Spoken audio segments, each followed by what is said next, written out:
Welcome to Dissecting the 80s. I am one half of the mega podcasting powers, Trip Lano.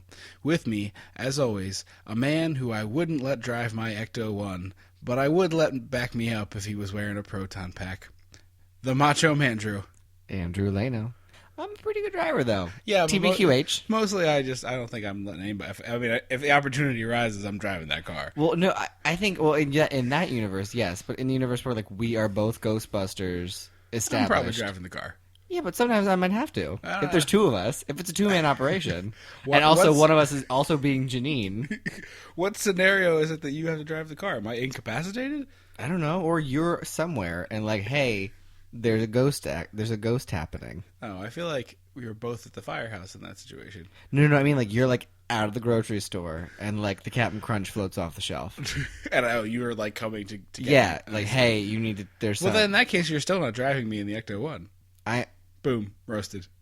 Oh, you said driving me. I yeah. thought you meant I thought you said driving my car, driving the Ecto-1. Maybe I did. I don't know. It was so long ago. The reason why we're talking about Ecto-1 and sipping on our Ecto coolers. We probably should have gotten our Ecto coolers. I was going to just fake it. Okay. Sipping on our Ecto coolers, which weirdly doesn't have Slimer on the box. There's a bit of a disappointment. Well, they cut him when in the late night in the mid 90s. I know, but it's out exclusively for green blobs. Right, but it's out as a Ghostbusters tie-in. Put Slimer on the box. But which Slimer? Any Slimer. First GB, and second GB, literally any Slimer. Animated, literally anyone. Put them all on the wall and throw a dart and do that one. Slimer belongs on Ecto Cooler boxes. I think so. We're doing an episode this week to remind everybody that while there has been a lot of controversy over this Ghostbusters movie, warranted or unwarranted, I feel like if you were interested in hearing more about that, you would have gone elsewhere. So we're not going to get too into that because we haven't seen the new movie. Ladies rule. That's all I'm going to say. I'll say it. And I said it. I fucking said it. I mean, real talk, if you hate this movie because there's women in it, you're a monster and I hate you. But what we're here today to talk about is the fact that there's already a bad Ghostbusters movie.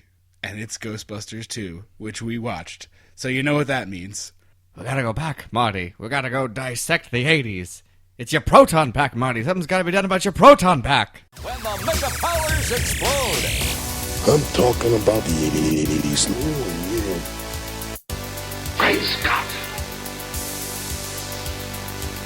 Cream of the crop. Oh, yeah. Mega powers, yeah!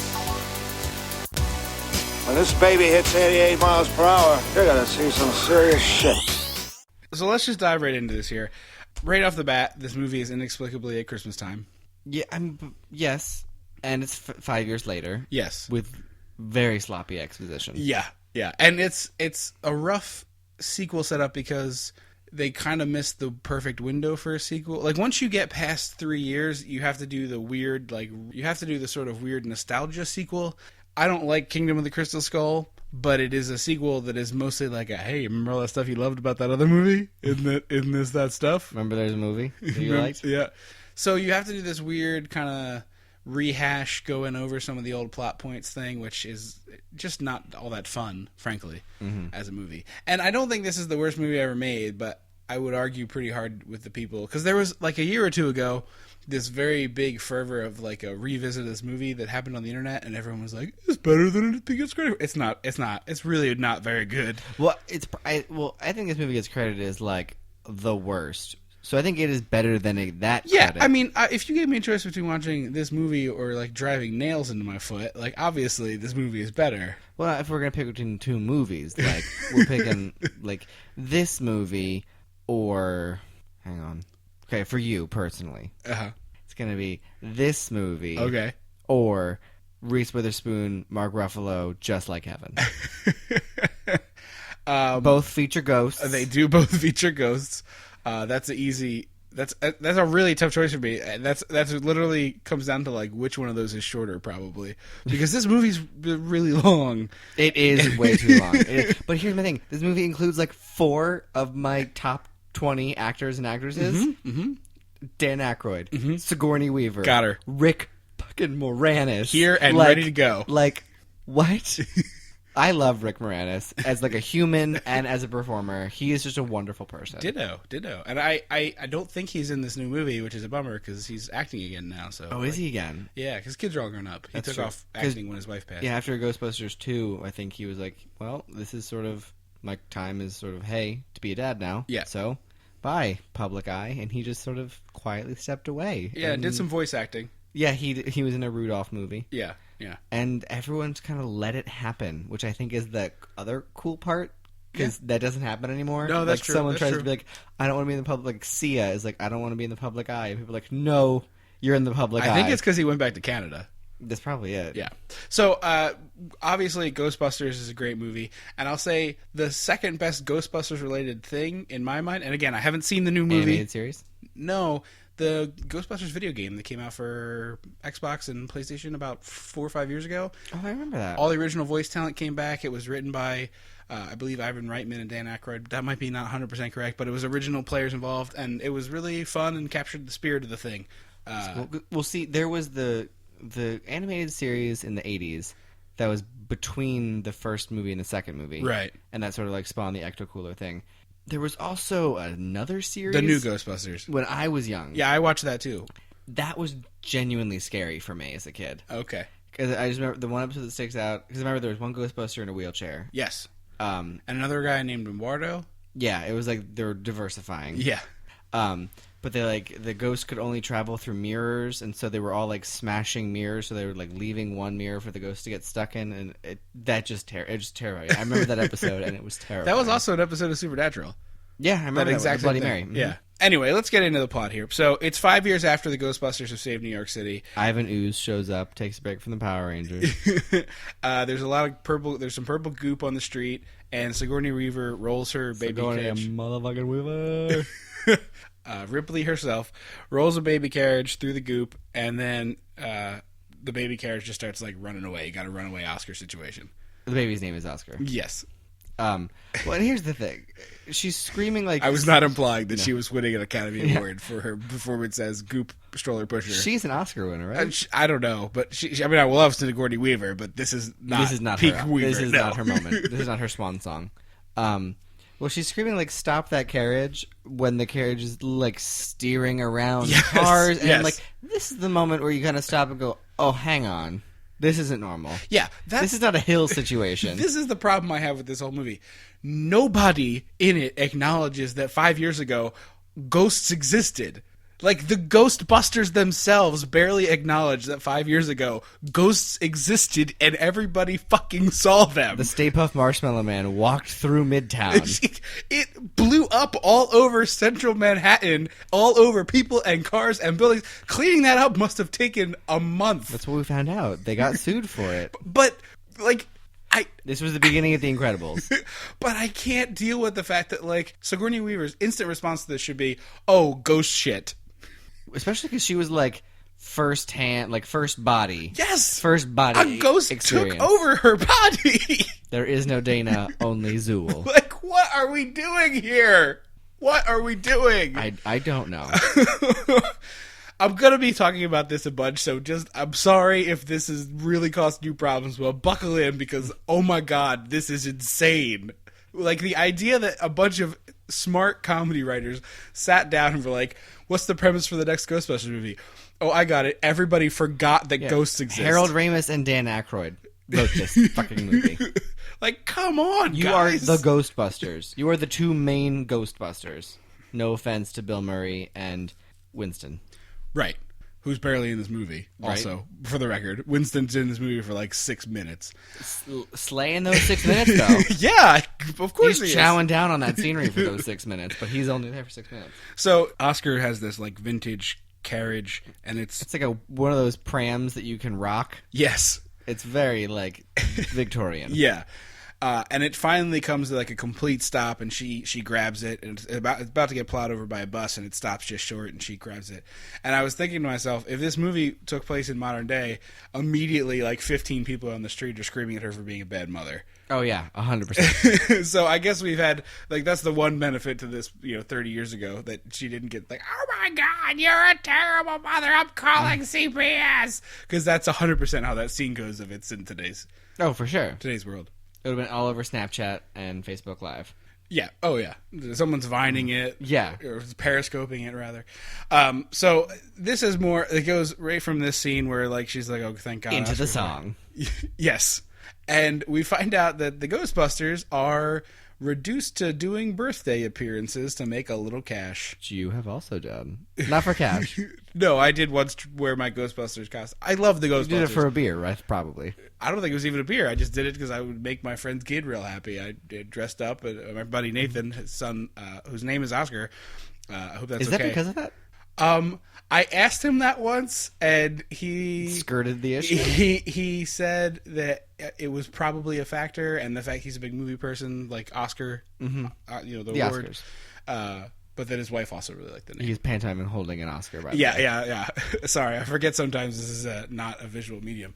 Yeah, so I hope it's okay that I said his first name. I should probably just text him and make sure that's okay.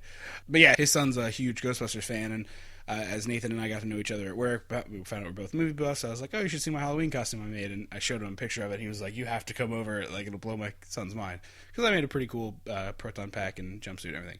And it was fun. You know, he's a little 5-year-old, and it was nice to blow somebody's mind like that. But this is much sadder because this is the actual Ghostbusters. And they're like...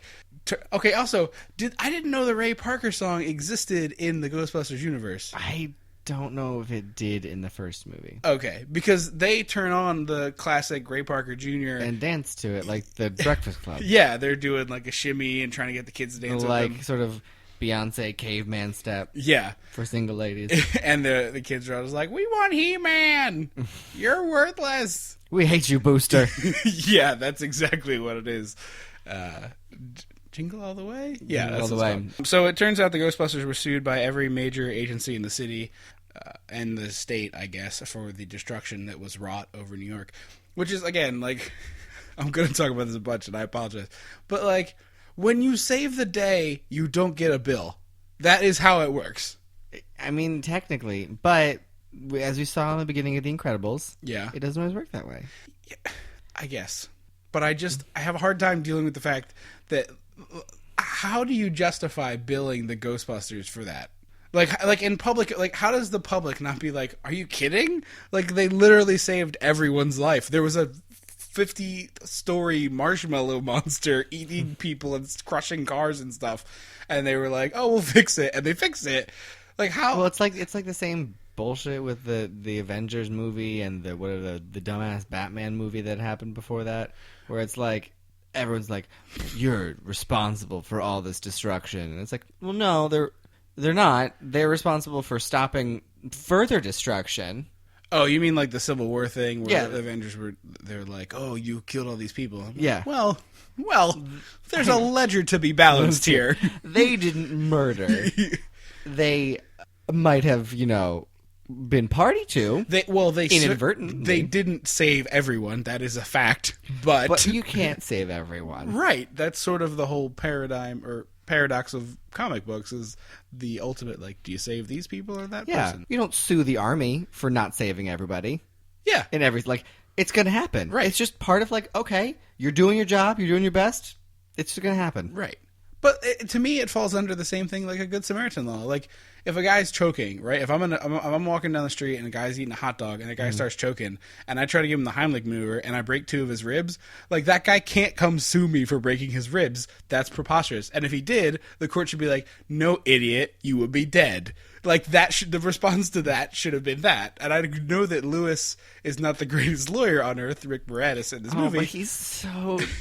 But I just I want to hold him. Even Lewis, the bad lawyer, should have been able to be like, they clearly saved the city. What are we doing here? Well, it didn't sound like they had a lawyer last time. No. It just sounded like they were just like, well, this is how it works. The coroner from Psych made it happen. That is Kurt Fuller, longtime friend of the show, all the way back to the No Holds Barred era. Mm-hmm. And this is where I was saying how the exposition was very sloppy, because it was like, ever since we gone out of business 5 years ago after getting sued by every government agency. And I was like, that's how you... They couldn't like do like a newspaper or I would take a radio or a TV news broadcast over Dan Aykroyd saying to Winston, who presumably already knows this fact. Yes. Considering he is a Ghostbuster. Like, say it to the mom at least. Although, to be fair, Winston is so low on the Ghostbusters totem pole in both these movies that maybe it just the news genuinely didn't trickle down to him. He's been, like, wondering why there's no calls. Yeah, like... He's been hanging out in the firehouse. The way they treat him in both of these movies is so preposterous that it's not out of the realm of possibility. Now, he's the one who's not a doctor, right? Winston is just a guy they hire. Yeah, because it's the same in the new movie. How Yes. The black person is the everyman. Although, from what I understand, and again, I haven't seen the movie, but from some of the stuff I was reading, Leslie Jones' character is like, it has encyclopedic knowledge of the city, of like both maps and culture. Yeah, and because stuff. she works in the subway, right? But So she she's- also apparently is just like an enthusiast of New York City, and so she is the one. She's the one constantly like throwing out information that's relevant to the thing they're doing about how to get like around. that. So yeah, I don't want to talk about this too much because again, I haven't seen the movie, so I feel like I deserve the movie deserves me having watched it before I say anything about it. Apparently the character Leslie Jones plays was supposed to be Melissa McCarthy's role, and they thought it was too similar to the role she had played, either spy or another thing. And Paul Feig was like, "Oh, we'll switch them," and they did, and then this whole thing happened. So Leslie Jones was originally Melissa McCarthy and vice versa? I believe that's... I don't know if other people got shuffled, but at least Melissa McCarthy was supposed to play Patty. Really? That's Yeah. interesting. Yeah. So, anyway, we get a quick cut around to see what the other Ghostbusters are up to, And this is when I realized that the gang was like, the band broke up. Yeah! I was like, oh, I'm just supposed to know that the band broke up? Yeah! It's goofy. And it's one of those weird, like the lead singer, because let's be honest, Bill Murray would be the lead singer of this band. Unfortunately, yes. We're gonna have to talk about that because that's a whole can of worms. I know. You just like cracked it. We'll get there because that's deeply upsetting to me already, and it's only hissing. Bill Murray kind of went solo, and the other two guys are just kind of cobbling their shit together. And it looks like Winston just gets called every now and again for these birthday appearances because afterwards he peels off like a 20 to him. And it looks like Dan Aykroyd is the only one doing the birthdays. Yes. Because, well, that sounds about right. I mean, that's also factual. Like, Dan Aykroyd was the one being like, no, Ghostbusters, Ghostbusters 3, Ghostbusters 3, and Like, what else is he doing? Bill Murray shilling Crystal Skull vodka, Which is pretty good, apparently. I guess.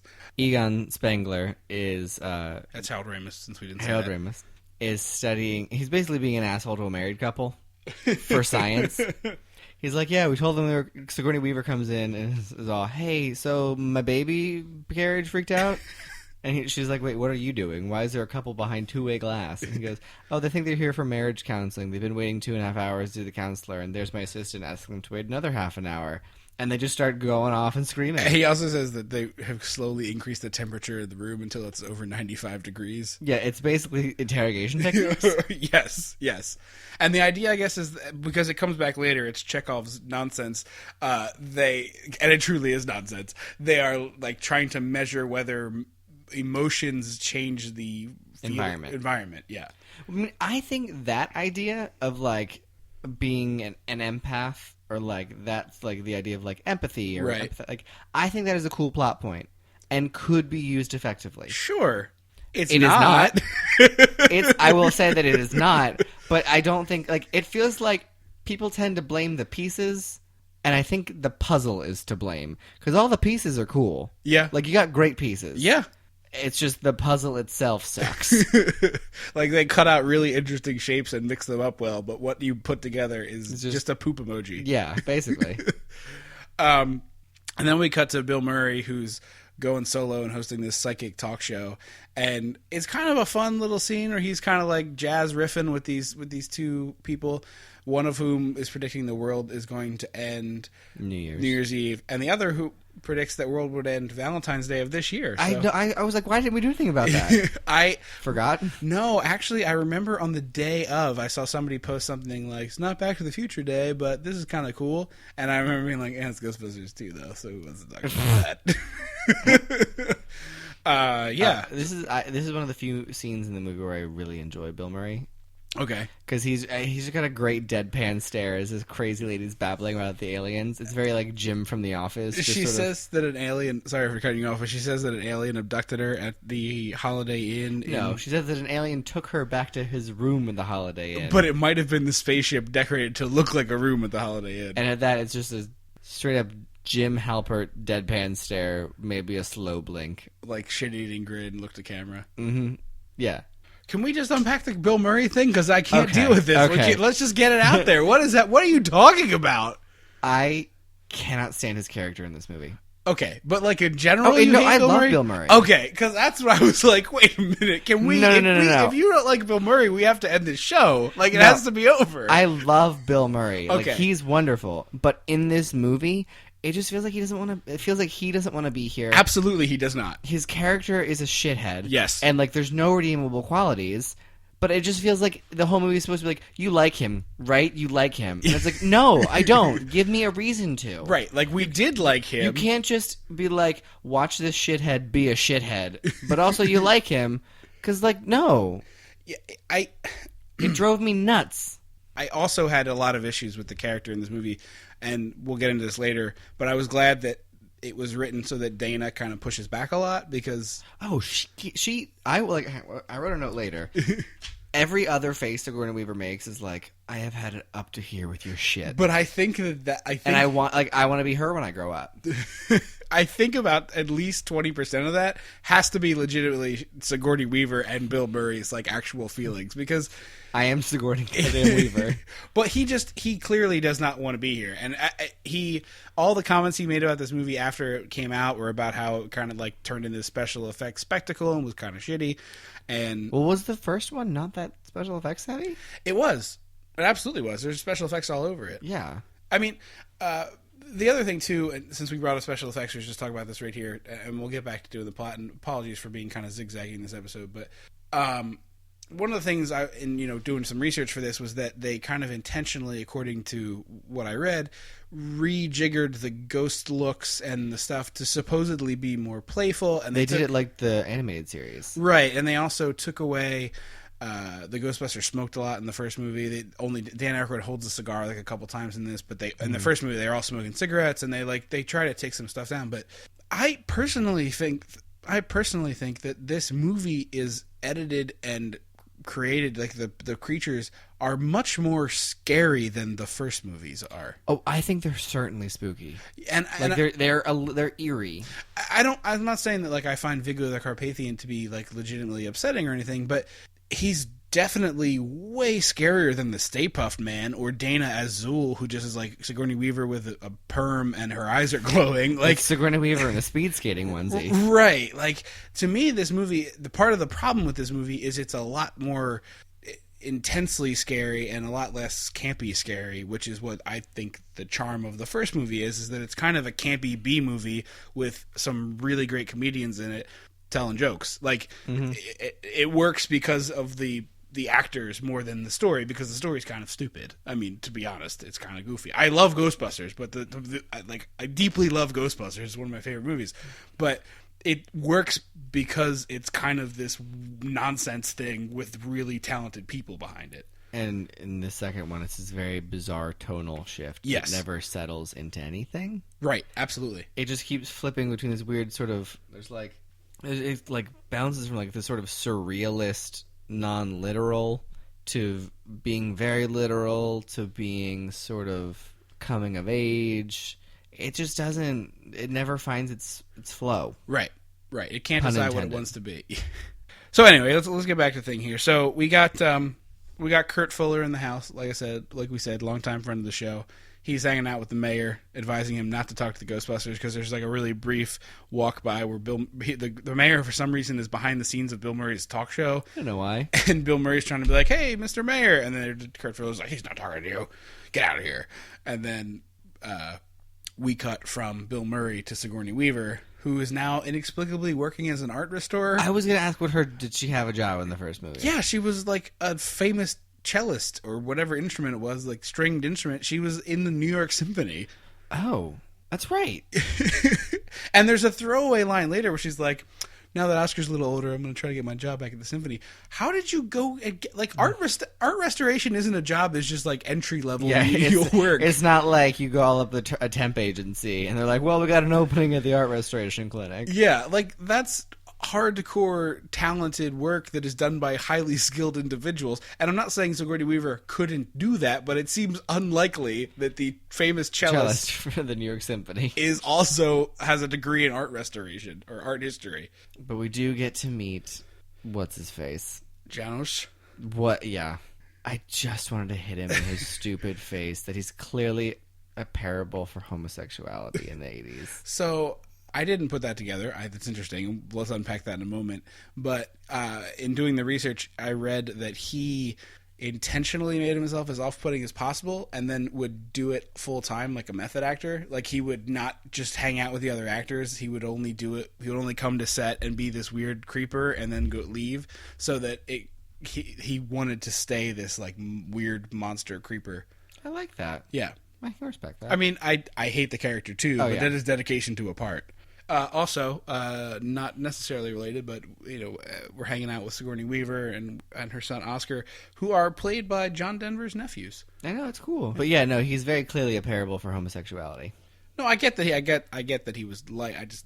Because he's swishy. They literally refer to him as swishy or Mr. Flimsy or hang on, where did he? But he's constantly hitting on Dana. I know, because you can't say it.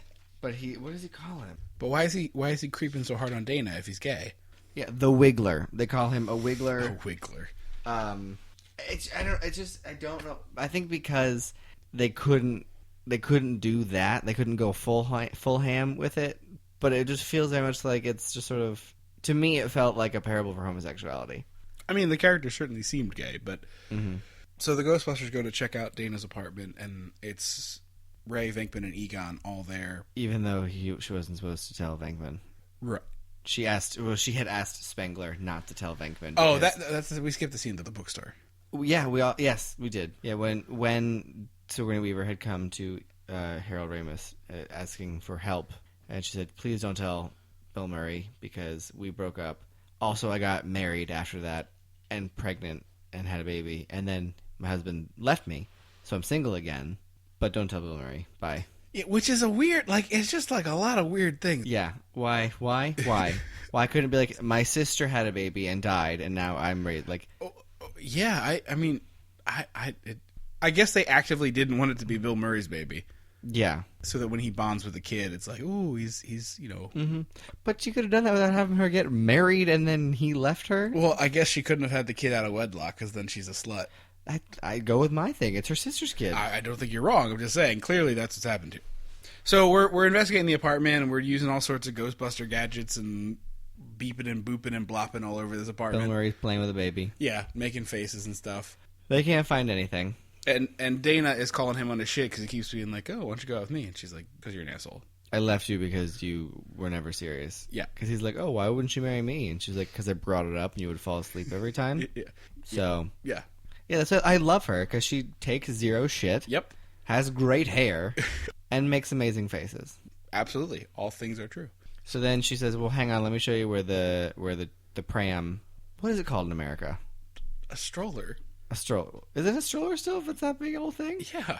Oh, okay. See, to me, a stroller is like the thinner thing, but a pram is like the big old honking thing. Have you never seen a stroller before? They're like huge now. They're back to that sort of like they're baby like buggy thing. Most strollers you could like hit with a truck. No, but they look like the baby buggy style again. No, but they're huge. Baby buggy. That's the word I was looking for, by the way, as I say it. She says, "Oh, well, here's where the baby buggy went crazy, and so they're following it." And didn't you tell me, isn't the EMK or whatever meter, EBK. Isn't that like a lady's razor? No, that's the thing in Star Wars. Trek. No, Star Wars. Star Wars? Yeah. Oh, for some reason I thought this was the one that had the cool, like, no, I don't think stuff. I mean, I'm sure the prop is something random, but I don't think that that's true. When they check out the street, they find all sorts of weird. They just say a bunch of science words. The Geiger meter. What? That's radiation. That one feels like a thing you should tell someone about. And so I actually really like this next scene. They get a jackhammer. Real somehow. casual vandalism. Yes. Real casual city vandalism. They start just like jackhammering a hole in the street, and these cops come by and they're like, "What are you doing?" And they just like They New York their way out of it. Yeah, they New York improv their way out of it. I'll come to where you work till you stop working. Get out of my face. Oh, boss man, Like, this guy's hassling me. Like, he's a police officer. It's his job. His job is to go, wait a minute. There's no record of anyone digging into the sidewalk with a jackhammer. Maybe you should tell yourself a little bit about me. It's not even the Tell sidewalk. me a little bit about yourself. It's not even the sidewalk. It's the middle of the street. Oh, it's the crosswalk. That's right. They're blocking a lane of traffic. So they're doing the jackhammer, and then we slip on over to the museum with Mr. Wiggly. Janusz. Where he's looking at the painting of Vigo the Carpathian, who's like basically Vlad the Impaler times a million. Quick side note here. Vigo the Carpathian is played by a guy whose name I can't remember, but he's kind of a crazy person. His lines were later dubbed by Max von Sydow. But if you're interested in reading a crazy, crazy article, Google Vigo the Carpathian Deadspin, because this man's life and stuff around him were just bananas. And I don't want to get into it on He's the a real person? No, the actor. Oh, the actor. Yeah. I was like, I did not know this was based in any sort of fake No. history. I don't want to get into. It's like a long read article, and I don't want to rehash this dude's whole life. But it's like murder and drugs and like just crazy stuff. It was a fascinating read. So highly recommend googling Deadspin Vigo the Carpathian. Continue, please. Yeah. Oh, I should say he's basically Rasputin meets Vlad the Impaler. Absolutely, that's 100% who it's supposed to be. Because they say like, oh, he was shot, poisoned, stabbed, and drowned, and then died. Because if you didn't know, Rasputin was first poisoned, and then shot, and then stabbed, then tied up and tossed in a river, and the autopsy revealed he died of drowning. So, Magic Man. And there's your history for the day. So all of a sudden, Vigo does a little zappy on Wiggly, and turns into the Wizard of Oz. And It's just his floating head being like, I am Vigo, the great and powerful. You wiggling, waggling pile of gay.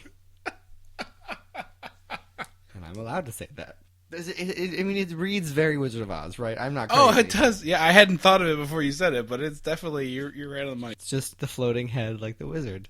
So we cut back to the street, and this time they're like, all right, someone has to go down the hole. And they all look at each other, and it's like, everyone looks right to Dan Aykroyd, who's like, oh, guys. But I was like, why would you send Bill Murray, who's clearly the asshole right now? Because he is the Mick Jagger of this group. Yeah, except he's also an asshole. Right, but you... Like, toss him into the goop. Lead singers are always assholes. Ugh. Blech. Well, that's the truth. I mean, they're like the pretty boy frontman. That's like a stereotype. Yeah, okay. So, pause real talk. So Reese Witherspoon is not allowed to apologize for her shit. We're talking about a fictional character. But like frontmen for bands can be assholes. We're talking about fictional characters. You just said frontmen are supposed to be assholes. Well, that's a stereotype. If a band that I really loved that a frontman was a huge asshole, I would probably not like that band as much. So they send down your dad. Your dad? Dan Aykroyd's character is kind of like your dad. He's like, hey guys, come on. I just want to clarify. Not our father. I'm not talking about like the capital Y your. The royal The royal you. Okay. Vous as opposed to tu. I just want to make sure. I just speakers. wanted to clarify the audience that you weren't saying that my dad, who is also your dad, is who you're referring to here. Yeah, no. I mean like TV, like in the TV world. Yes. The dad. Right. God, oh, come on. So they send him down into Ivan Ooze. It's a river of slime. It's just a river of slime deep beneath the city. And he does this really cool, like, you know those... It's nothing like this. But when like you go to the boardwalk and you can buy those like shark heads on a stick or like the T-Rex heads on a stick that you can pull the trigger and it opens and closes. He basically sticks one of those into the goop and scoops it up. Except it's more high-tech looking than that. It's pretty accurate. It's just a little like scoop. As he's scooping, the police come back with who is it? Like a city planner? No, it's a guy who works for the power company. Oh, the power company, and they're like, "So, what are you guys digging for?" And they're like, "The power lines." And like, well, the power lines are over there. And so Bill Murray starts like slapping Egon and like, how are the power lines over there? What are you talking about? Blah. And they're like, look, we checked with every construction company. Every utility is... And you aren't with any of them. Right. So go ahead and tell me who they are. And as this is happening, the goop starts like sprouting tendrils and tentacles and like snapping for Dan Aykroyd, who's just hovering like a like a bait.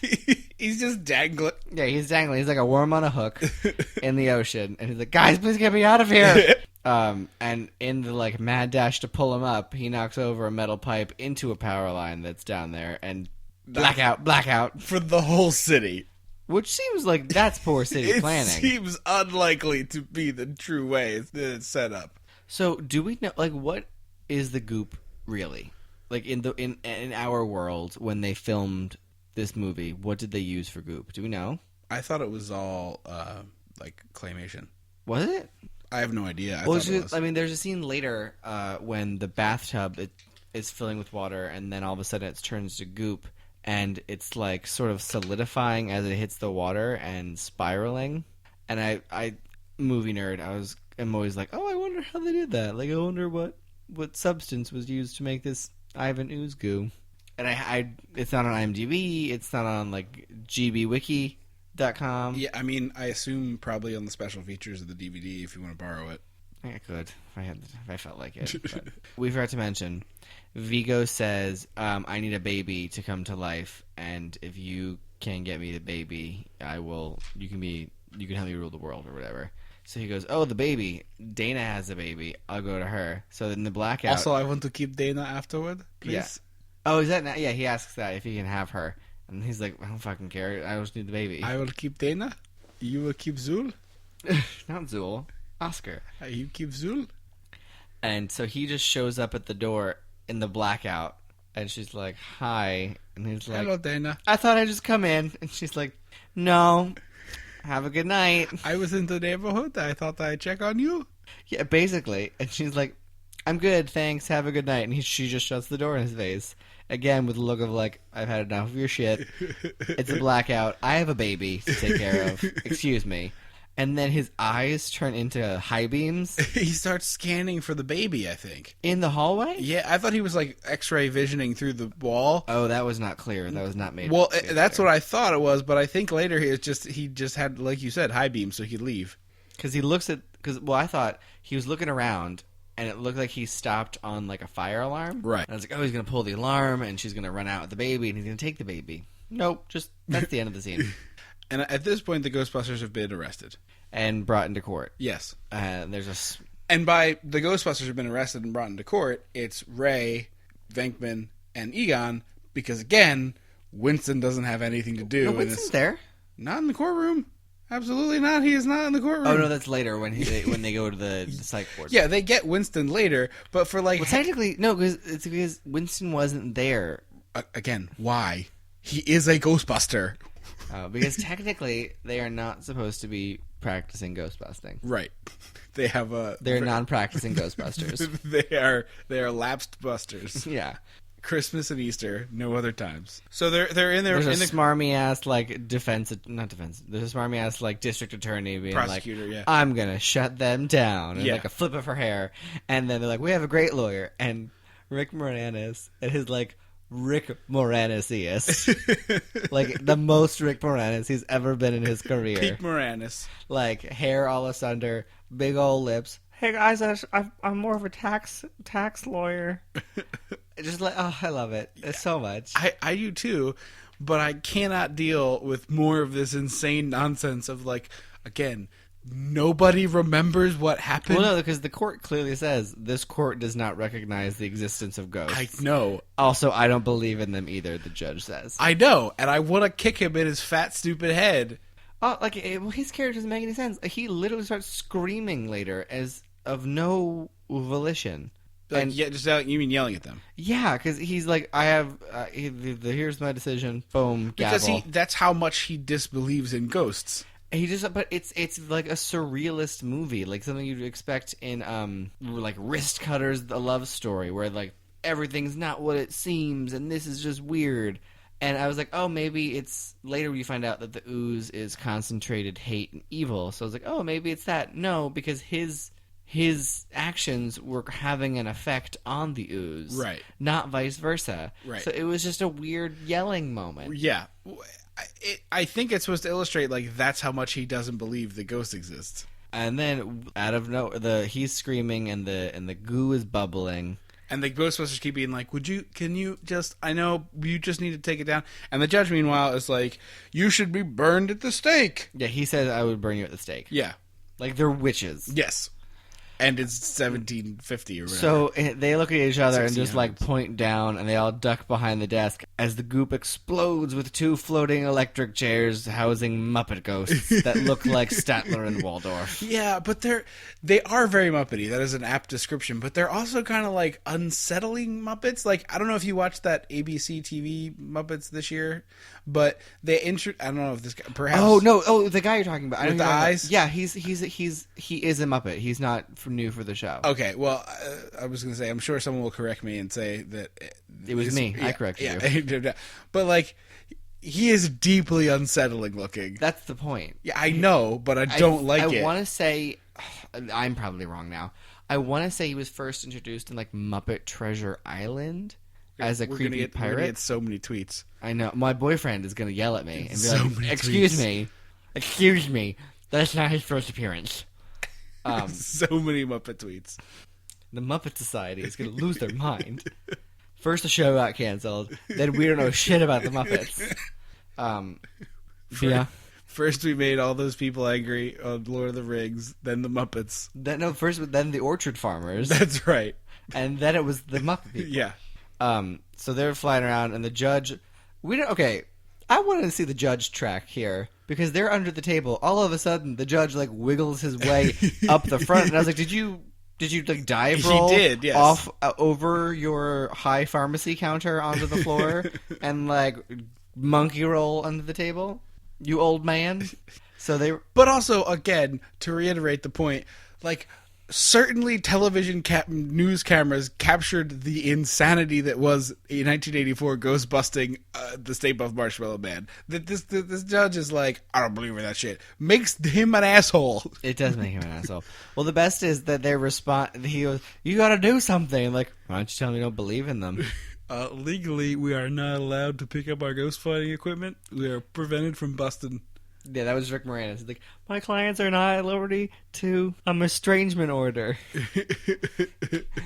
And I loved it. So the judge was like, fine. The band is lit. He's like, we can't do anything. They look in, and the smarmy-ass district attorney lady is being carried out of By the the courtroom ankle. by the ankle, which apparently in the trailer they didn't put the ghost in. Yeah, it was I just read a that floating too. thing, which I was like, that's brilliant. That this whole movie they could have not put any ghost effects in, and it just would have been like a spooky, unsettling. I would like to watch. Telekinesis. I would like to watch that version of the movie where everyone in the movie is crazy, and we, as the audience, are like, "Oh, these people are nuts," because there's no Batshit. ghosts. Yeah, We don't see any ghosts, right.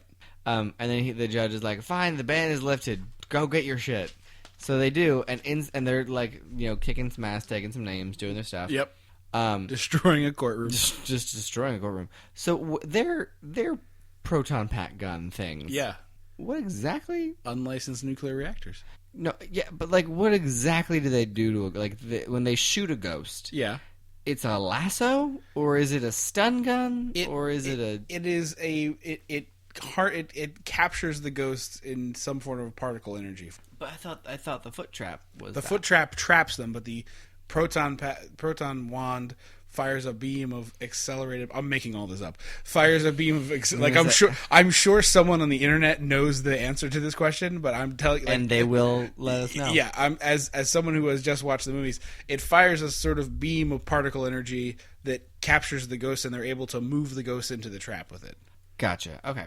So it does kind of lasso them, but it's not like a lasso it's like proper. the loop on a stick that Animal Control has. Yeah, except it's also kind of like a stun. Like getting hit with a proton stream does make the ghosts weaker, which is how they're able to control them. So they capture the ghost, and my first thought was, well, the judge is going to be like, you broke your restraining order against ghostbusting, go to jail.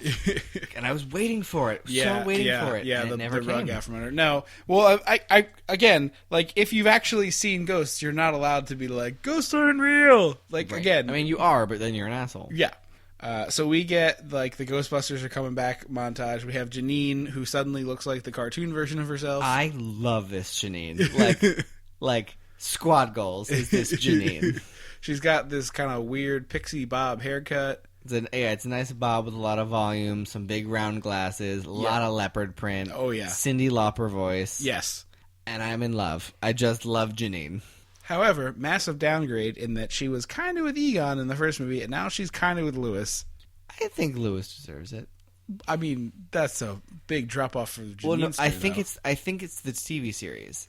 Oh, are they together in the show? I would think. Well, that's also why, like, the TV show introduced the idea that Slimer lives in The firehouse. The firehouse. Yeah. So I'm assuming the TV show I guess also that's mentioned probably right. that. Yes, 'Cause it's still a downgrade for Janine. I mean, I don't know. Egon, Rick Moranis. Egon over Lewis. I mean, come on. Lewis can barely form a sentence. I know you like Rick Moranis, but the character he is playing is a buffoon. No, I know. But they're right for each other. But she was with a Ghostbuster. And he is a Ghostbuster by the end of the movie. Spoiler alert. Yeah. Did you not see the end of the movie? He doesn't really do anything. He wears earmuffs. It's chilly. He in wears December. earmuffs. It's chilly in December. He wears earmuffs. So we get the firehouse is back up and they're doing anything. And here's perhaps my biggest pet peeve with the movie. Is it their new sign? Yep, super duper is. Holding two fingers? Yep, because this is not in any way the way things work when a business is revived. It's not called Ghostbusters 2. Why would that be the name of it? It's just the Ghostbusters. But they have this ghost holding up two fingers on the shirts, on the car, on the building. Everywhere that we go is the two ghost. Dumb. But then we see Slimer's back. Yeah, a different Slimer who's less. I don't know. I don't like him as much. Really? Yeah, I didn't notice a big difference. I also love their commercial with Janine. that was what I was going to bring up. And Lewis. It's a perfect local ad. Mm-hmm. If any of you have ever seen... This is a College Humor video, or a video that College Humor got a hold of and just spammed the hell out of, that my friend and I love, called Chuck Testa. Uh-huh. He's a local taxidermy guy. Yeah.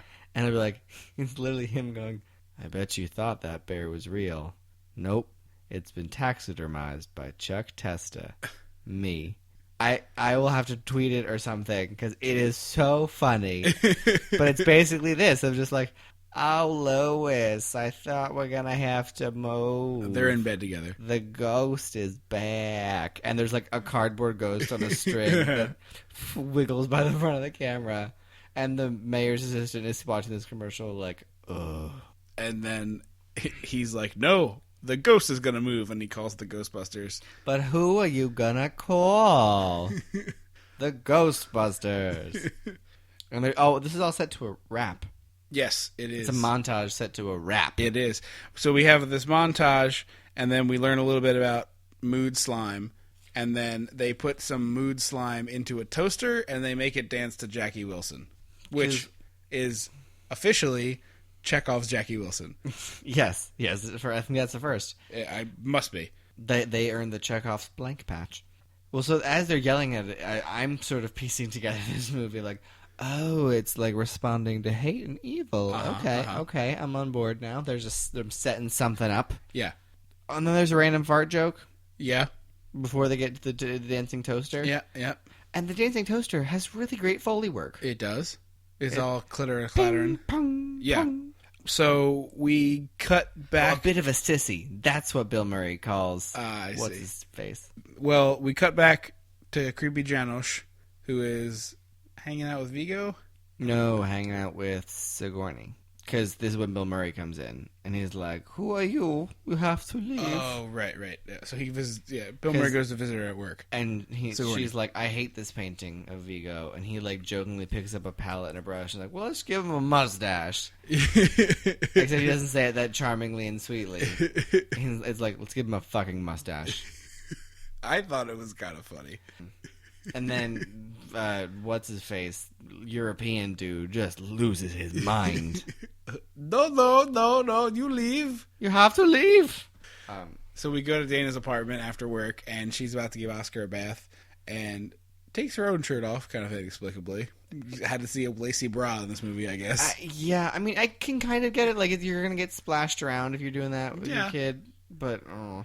And this is the scene you alluded to earlier when she's still in the bathtub and the pink goop comes. Yeah, and it starts like, if you ever seen someone make drink bubbles with like molecular gastronomy or those kind of thing, where you have I'm trying to think of the phrase how you describe It looks like spray foam insulation being squirted into a bathtub to me. Well, no, it's a two-part solution for that, where you like have the goop, and then when you put it in the one solution, it instantly forms a shell, so it keeps its shape. And so that's all I could picture. Okay. I have no idea what you're talking about, but it sounds like molecular gastronomy. Yeah, they have one solution, and they scoop it up, and then they drop it gently into the other one, and it makes a thing. And it's all of a sudden this bathtub looks like it's full of bubble gum. Yes, and then it kind of turns into a penis monster. Yeah, anytime it grabs for someone, it's a little bit of a penis monster. Sort of like a penis monster. It's like the little... Yeah, I think we all get it without you going into the detail you're about to go into with the hand motion that I can see and the audience can't. Let's just call it a creepy penis. my forefinger and my thumb together in a very small pinch. Let's just call it a creepy penis monster, and I think everyone out there can fill in the gap on their own. And then it lunges for her, and the bathtub was like... So she runs out to the Ghostbusters and is like, "My bathtub had a penis monster and tried to eat me." And Bill She Murray's goes to the Ghostbusters. She goes right to Bill Murray himself. Yes, yeah. Who is also a penis monster. Different kind, but yeah, sure. A dickhead, I guess you could call him. Sir, he is a dick. And then all of a sudden he's playing daddy, and for no reason, and it's just so poorly written, his character. It drives me up the wall. I think you just don't find him as charming as audiences did. I love Bill Murray. Like, he is wonderful. This movie is just, he doesn't want to be here, and it shows. Yeah, no, absolutely. He's mailing it in. No, he's not mailing it in. He is maybe texting it in. He's tweeting it in. There's a character limit. There is one legit laugh for me in this scene. It's one of the few legit laughs I had in the whole movie. She's like, "What are the sleeping arrangements going to be?" And he's like, "You and me, and we'll put the kid on the couch." And she's like, "How about you sleep on the couch, and I'll sleep in here with my son?" And he's like, "All right, I guess that's fine." And she's like, "All right, I got to put him down." And he's like, "Can I do it?" And she's like, "Sure." And he just insults the baby. Yeah. I loved that. That was a cute moment. And then... where he's like, "Your belly button sticks out too far, and you're an enormous burden on your mother." It was so... It's simple. I forgot about that joke, and it made me laugh, so kudos, movie. So then they go to the art museum, where she's saying, I think it's, Vigo, and 3 of the Ghostbusters are there in a jumpsuit, and Bill Murray is not? Yep. And they're like taking photos. Why is he not? Are we just not going to talk about that? Because he's in a trench coat. That's not your Ghostbusters uniform. He's a Ninja Turtle in hiding. But that's not your uniform. I agree. So they're like whipping people. They're like moving what's his face around, snapping photos. He's like doing the give it to me, baby. Talk to me. He's just being an asshole, and it's not in a fun way. Oh.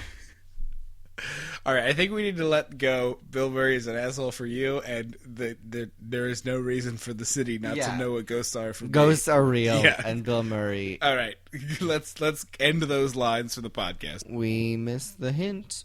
What Dan Aykroyd stares into the painting and gets a little mesmerized. Oh yes, he does. It shouldn't be there. Shouldn't be called out again later, but it will, and it is. Why? It doesn't. It adds nothing. It's there for half a second.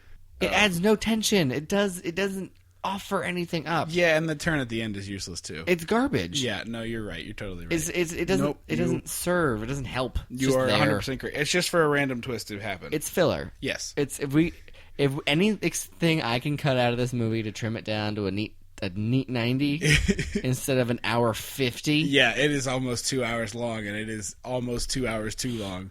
Yeah, a tight 90 I can deal with. Yeah. So after we investigate the art at the museum, the museum, the picture of Vigo the Carpathian, they're developing the photos, it's Ray and Egon in the photo lab, and they're like, oh, this looks so bizarre, and they can see in the photos this like river of slime, and he's like, oh my god, this is the river of slime that I saw down there. And then the door locks itself, and the pictures all spontaneously erupt in flames, and they're trapped and they're gonna die until, as always, Winston. Busts in and saves the day, puts out the fire, and at this point they go running to interrupt Venkman and Dana, who are about to go on a date. But anyway, we get to, like, Venkman and Dana are kind of rekindling their relationship, and it's just like, I could not care less about, like, nobody watched the first Ghostbusters and was like, you know what my favorite part about that was? Dana and Venkman getting together. No, that's not even, it's beyond that. No one heard about the Ghostbusters sequel and went, God, I hope Dana and Venkman are still together. I really want to see if those two crazy kids made it. That wasn't it. That's not the selling point of Ghostbusters 2. And it does lead to, like, a fun scene where the other three Ghostbusters, like, burst into a fancy restaurant all disgusting. Covered in goop. Yeah, and we'll get there in a moment. But it does lead to that kind of funny scene. But I feel like you could have done that in a different way where just, like, Bill Murray doesn't want to help. Or he's, like, at home with Dana. Yeah. It doesn't have to be a fancy restaurant. Right, it helps that it is. It just, again, everything else in this movie is kind of a mess, and that is just one of more messy things. So he and Dana, he's like, I got Janine over to watch your kid, Dana. And she's like, does Janine know how to babysit? Has she ever done that? And he's like, she's a woman, so of course she does. Women. Having uteruses and stuff. So the other three Ghostbusters show up as they're leaving to go on the date. And they're like, you have to come with us. We're going down into the sewers because we've a breakthrough with the goop. And Bill Murray turns to Dana and is like, hey, do you want to skip out on a date and go to them? And I really want Dana to be like, no, you go do your fucking job as a Ghostbuster. I'm going to go to dinner since I have a babysitter for the night. Yeah. Bye. Like, that's what I wanted. Yes. And it's not what happened. No, instead they go on a date. I know. So once they've left for their date, the Ghostbusters are venturing down to the River of Slime to, like, see what's what. And so they're walking through the old subway where there's like an abandoned train track, and they hear a voice call out to Winston. Yeah. And all of a sudden there's one head floating, and there's a million heads on sticks. Yeah. And the heads are all gone. Yeah, but like that's a scene that's legit creepy. That's like as creepier than anything in the first movie. It's wonderful. It's great. Yeah. But it just goes back to what we talked about before. Like, the tone in this is a mess, because, like, that's an actual horrifying scene. And so they're like, oh, we have to get out of here to get the proton pack, which is apparently the first time the phrase proton pack has ever been said. Yes. And so they're walking, and you can hear that, like, screech of metal from, like, a train breaking, like BRAK breaking. And they're like, these tracks haven't been used for 50 years. It's from above us, probably. Yeah.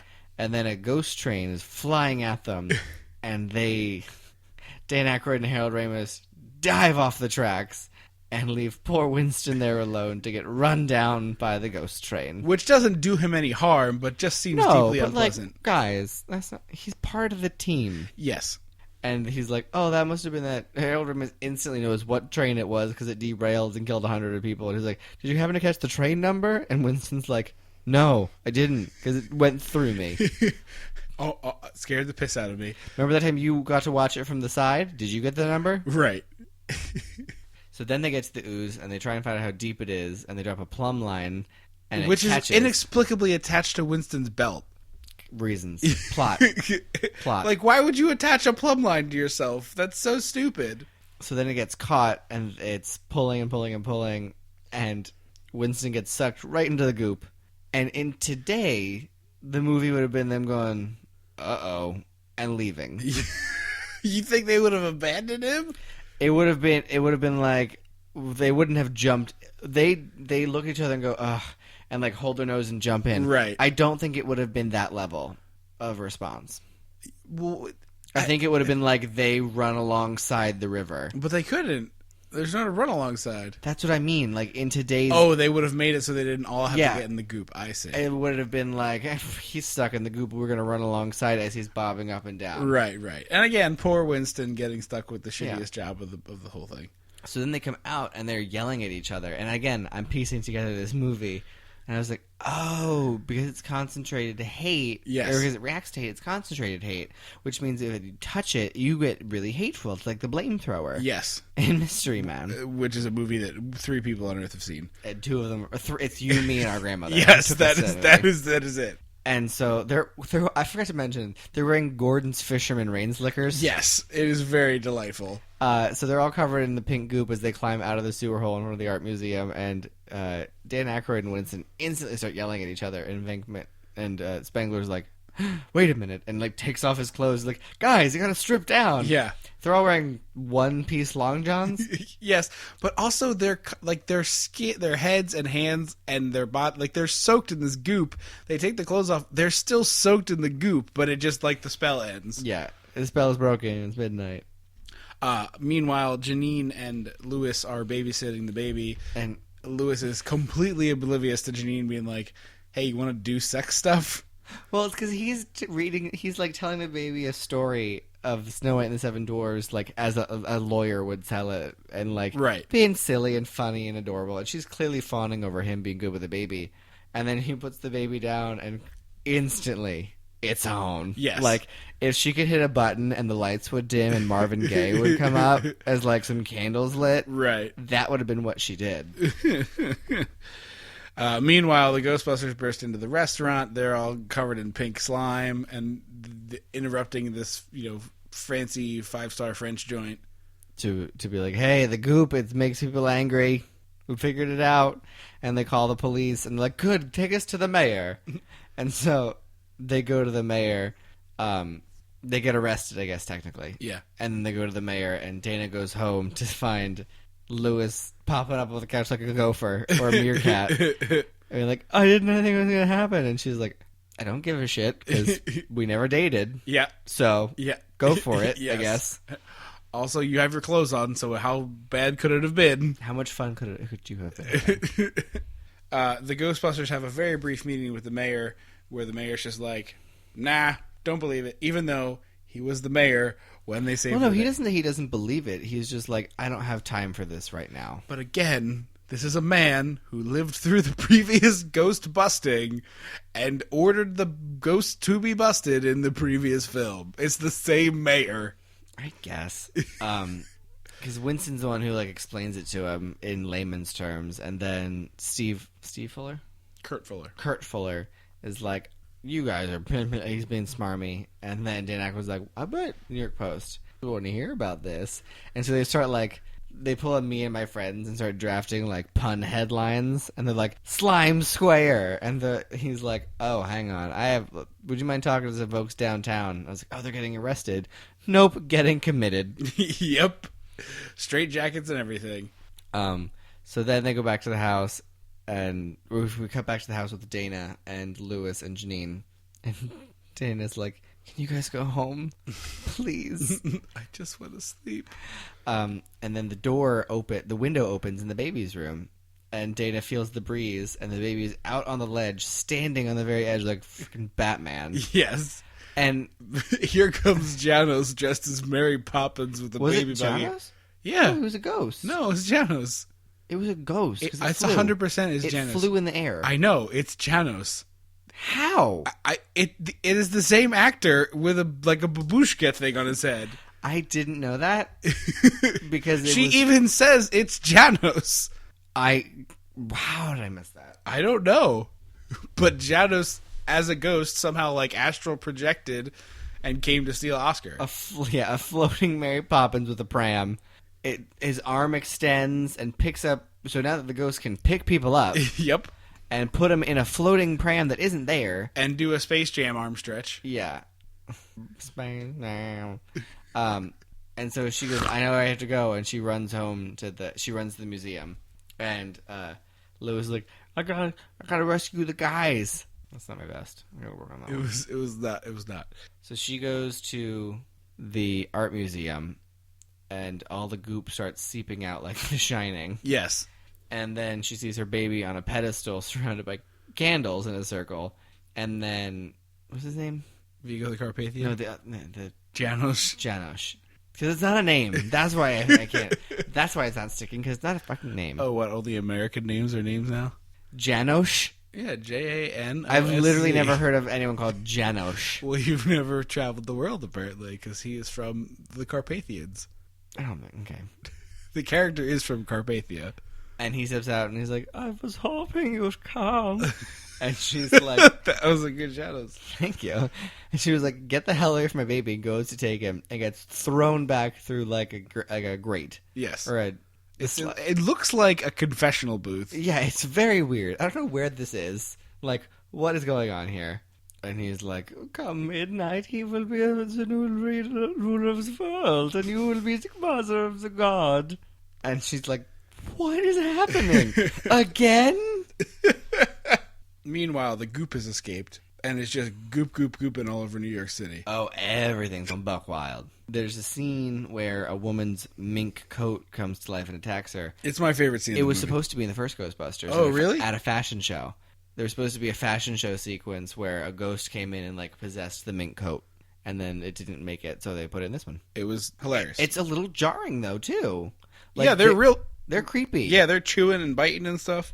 Um, Also, the Titanic comes into port. yeah, better late than never, Cheech Marin says. And it just streams out like a few hundred ghosts who go commit mayhem. Meanwhile, back at the mayor's office, he's like, where are the Ghostbusters? We need to bust these ghosts. And Kurt Fuller's like, I had them committed. I put him at a mental institution. And the mayor's like, you're fired. Get out. Sorry about that. Also, bring me the Ghostbusters. Somebody get those Ghostbusters! And so Lewis is there already, I guess. I don't know how Lewis knew they were in a psych ward. Yeah, he just seemed to have that information at the ready. Why would Kurt Fuller tell anybody that? Doesn't make a lick of sense. So they get out and they got their packs and they like fly in the Ecto-1, which is outfitted like an ice cream truck on crack with advertising. Like there's a scrolling LED sign. Yes. It's not LED, but you know what I mean. Yeah. A scrolling LED sign. There's horns for the siren that's annoying. There's I don't know what's on top of that fucking hearse. There's too much on the top of that hearse to be practical. It's an ambulance. Was it really? Yes. Oh. I assumed it was a hearse. It's a Cadillac ambulance. Oh. 1956. Oh, you know what? It's because in the new one, it's a hearse. It's a hearse. Okay. But those are women, so that doesn't count as Ghostbusters, you idiot. Janine, though. Never wears a proton pack. She just takes the In phone the animated calls. series. I think she does in the animated series. Not canon. Not canon. No, accurate, not canon. Go drink your fucking Ecto Cooler. So they gotta try and shoot the thing. Well, they go to the museum and they're like, it looks like a Jello mold. Because it's covered in the pink goop now. Yes. Like, completely encased. And they try and shoot it and it doesn't work. And the crowd instantly boos them. What are you guys fucking doing? At which Are point, you guys doing jack shit? at which point, this movie becomes Elf, and it makes me hate everything. It really does all I thought. And I was like, I don't want to say that because Trip's going to hate me saying that. Oh no, it's 100% stupid old Elf. But I don't get how their response, like, there's too much hatred we can't get through. We have to find something that's light and brevity and, like, a source of joy for the city. And I was like, Broadway. They're going to get a bunch of Broadway fucking singers doing a tap dance number around I would the like building. that better if they got like a giant chorus line. That's what I was like, they're going to go find the cast of a chorus line or cats or something and be like, jellicle cats, da-da, and like just do a dance number and like it's going to be fun and like that's going to be the thing. Instead, they go find the Statue of Liberty and This is the possess part. it. This is the part where just like everything gets hand waved. Mm-hmm. Like from this point forward to the end of the movie, it's just like don't think about it too hard. Yeah, they ride the Statue of Liberty. They outfit her with. Well, like they go into the Statue of Liberty with these big slime cannons on their back, and Dan Aykroyd's like, "Slime her up," and he starts spraying. And as they're spraying it, he's like, "We reversed the mood on this, so this is positively charged slime." You did what now? Because like 10 minutes ago, you didn't know what the slime was or what it did, and now you figured out how to make it work backward. Well, no, it's more than once you figured it out, you instantly went to the restaurant, to the mayor's office, to the psych ward. Right. So, like, We saw what happened to you today. in the 20 minutes you had to get your proton packs and get to the museum, you positively charged this goop. And it worked. And like earlier in the movie, we saw them building the slime gun so that it could be used. But at that point, they didn't know anything about this slime. So why were they creating a weapon to launch it at people? I don't know. Seems irresponsible. And so they goop the Statue of Liberty, and they turn it, and it starts walking. And they control it with a Nintendo controller. It's a Nintendo. So people are cheering and screaming, and I'm like, that's their response to the Statue of Liberty walking around? Right. I feel like the New Yorkers of this movie who have forgotten about Stay Puft and everything that happened, if you saw the Statue of Liberty walking down the street while blasting Jackie Wilson, you'd be deeply disturbed by it. You wouldn't line the streets like a Disney parade. No, you would run for your fucking life. So they get to the museum, and there's so much positive energy that there's the dome begins to weaken. And as the dome begins to weaken, he goes up to Sigourney Weaver, and he's like, would you like to join me for midnight? We can work together. And clearly, Sigourney Weaver's like, you fucking idiot. Yes. Yes, I would. And they both put on, like, paper party hats. It's wonderful, but they match their outfits. Uh-huh. So they have champagne, and then he looks up, and, like, the baby starts to, like, his face starts to get superimposed with Vigo, the Carpathian. Right. And Sigourney Weaver's like, oh, God, how do I fix this? And then the Statue of Liberty is, like, leering in the upper window. It's like, it looks like the scenes in Christmas Carol where the ghost of the... I guess at least the Mickey Mouse version of it, where Christmas present is enormous, and he's like leaning into the house with just like you can only see his eye because he's enormous. Bing, bing. The Statue of Liberty is like leaning over the top of the building, looking in this rotunda window, like, what do you guys got going on in there? And then she smashes the window with her torch. And Dana grabs the baby and runs, and Vigo is not transferred into the baby. And they drop some rope and slide down. Meanwhile Lewis has put on a Ghostbuster uniform. No, Janine has zipped him into it and been like so on board. And then he got on the bus, which was inexplicably driven by Slimer. And was no one else on the bus then? I have no idea, but if I saw that happen, I would not get on the bus. It should depend. I'd give him a hot dog and think it's going to be cool.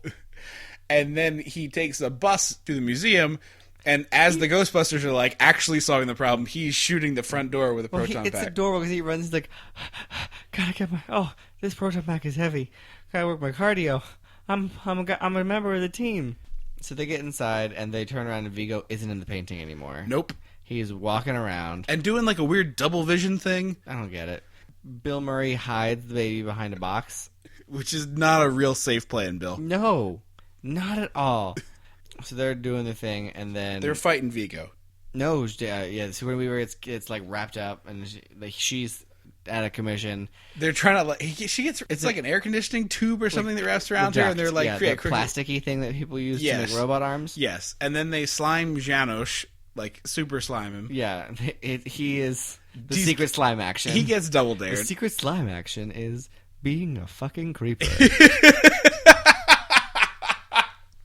Absolutely. And so they just hose him down and like, this is positively charged. He'll wake up feeling like $1 million. How do you know that? Hand wave. And then they start like taunting Vigo, and I was like, hey, why don't we goop him? Instead of taunting, let's just goop. Yeah. You've been gooping everything else and not asking questions? Yeah, no, it's preposterous. So he knocks them down, and they're paralyzed? Yes, because Vigo is like crazy powerful, even though they said he couldn't be powerful unless he took over the baby. But now he has a physical body.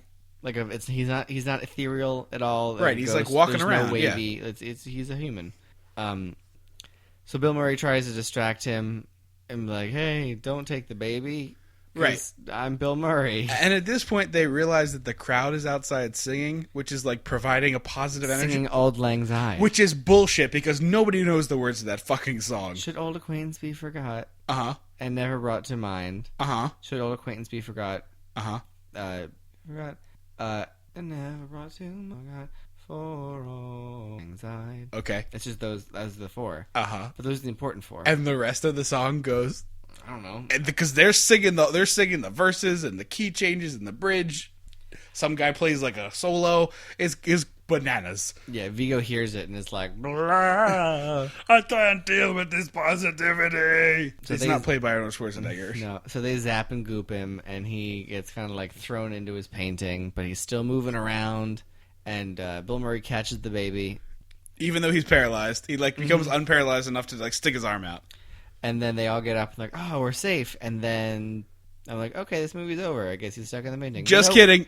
Dan Aykroyd has to literally turn into Vigo for 5 seconds. Yes. To get gooped and slimed. Yep. It's so weird that I think like maybe Dan Aykroyd's just into slime. I think he wrote the movie. He probably was like, I want a fucking moment for myself. Maybe today's secret slime action is that's what Dan Aykroyd's into. Maybe the secret slime action is unzipping your pants. You made it. Gross. Oh, that could be. Oh, I made it so gross. didn't mean it to be like that slime. Everybody's throwing up. The audience is puking. It's like Stand By Me. Everybody's throwing up. The Benevolent Order of Antelopes just got thrown up on. So he's like had a prosthetic like Vigo face, and they zap him, and he's like, "I love you guys." He's drunk. He turns into drunk college sorority girl. Yep. Like, I love you guys. You're the best. And now the movie's over, basically. Well, magic painting first. Oh, all of a sudden, I want this painting. It's the 4 Ghostbusters with like a towel, like a toga towel wrapped around their waist, holding the baby. Yeah. Where's Sigourney Weaver? No one knows. Why did that happen? No one knows. Magic painting. And mercifully, this movie is finally over. Thank God. Final thoughts? Not the worst. I wouldn't seek it out by any means, but if someone's like, hey, I'm getting some people over to watch Ghostbusters 2, go. Enjoy it. Yeah, it's just one of those just completely unnecessary sequels. Oh, it adds nothing. It adds nothing at all to the mythos. No, it adds nothing. And honestly, it's not to the level of like, oh, it makes the first one worse retroactively, which is sometimes possible with sequels. It's happened. Yeah, but it just is dumb and useless. Like, there's just nothing in this movie that's really worthwhile. Yeah. There's a couple moments with Bill Murray that I like, but like the slime thing is just goofy. Yeah, I don't get it. And the whole idea of like, we're gonna save the day by making New Yorkers less like New Yorkers is just such an insular New York thing of like clearly written by people who live there and love there and spend too much time there. Mm-hmm. So they already have a theme song. So I'm off the hook again. You're off the hook. They have like 3 theme songs. I would not recommend this. I should say that formally. Really? Yeah, I would not at all. No, I wouldn't. It's just not worth your time. There's so little about this movie that's redeemable. I know, but like Dan Aykroyd and Sigourney Weaver and Rick Moranis, and it's just like, what grade would you give this? It would pass the class. Yeah, it's like a C- to me. Like, it's scraped by. I think it's a C. Okay. C plus. C plus. Yeah, I have watched a lot of bad movies for this podcast, so my scale's pretty. But shouldn't there be like a difference in a movie like, what was that 3D movie with Courtney Cox? Not Courtney Cox, the other one. Oh, not Courtney Cox. Yeah, what's Parasite. her name? Yeah, like there's something to be said for Parasite 3D, which we did in October of last year for like Demi Moore. Yeah, Demi Moore. For like a bunch of people tried to make a movie, versus like a bunch of people were like, you know what would make a bunch of money if we just did another Ghostbusters. Yeah, I can see that. So it's just like the worst of the cynical cash grab sequels, and that's all we get in the modern era of movie making. So there's just nothing like, watch Ghostbusters 1 twice. Just watch it and start it over again. It will be more enjoyable, I assure you. That's not a bad plan. Yeah, no theme song. We should do hot tag taglines. Hot tag tagline. Ghostbusters 2. I don't know, just go with it. Hot tag tagline. Ghostbusters 2. Yeah, no, the entire city forgot about the first movie too. It's fine. Think that about wraps it up here. Just before we let you go, quick housekeeping stuff. Please don't forget to rate and review us on iTunes or wherever you get the show. We would appreciate that very much. We will read those reviews on the air. Find out more about us at facebook.com/dissectingthe80s. Instagram.com/dissectingthe80s or dissecting the 80s on the app. Twitter.com/dissectomania is probably the easiest way to get a hold of us. I'm on there all the time. You can also find anything you'd ever want to know about the show at more than you'd ever want to know at dissectingthe80s.com. Also, don't forget, come see us Saturday, August 6th, the Baltimore Podcast Festival. We are talking Dirty Dancing. And maybe Tolkien. No Tolkien. No Tolkien. Find out more at bmorepodfest.com. The letter B, the word more, podfest.com. Give people a clue for our next episode. I've been sort of hinting at wanting to do this movie forever. It's Streep v. Bar in a battle of the ladies. Don't you forget about me.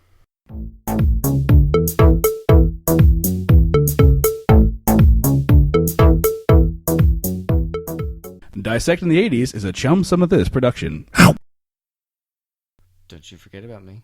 Nope, we gotta give people a clue for next time. Isn't it Dirty Dancing? No, it's not. Nope.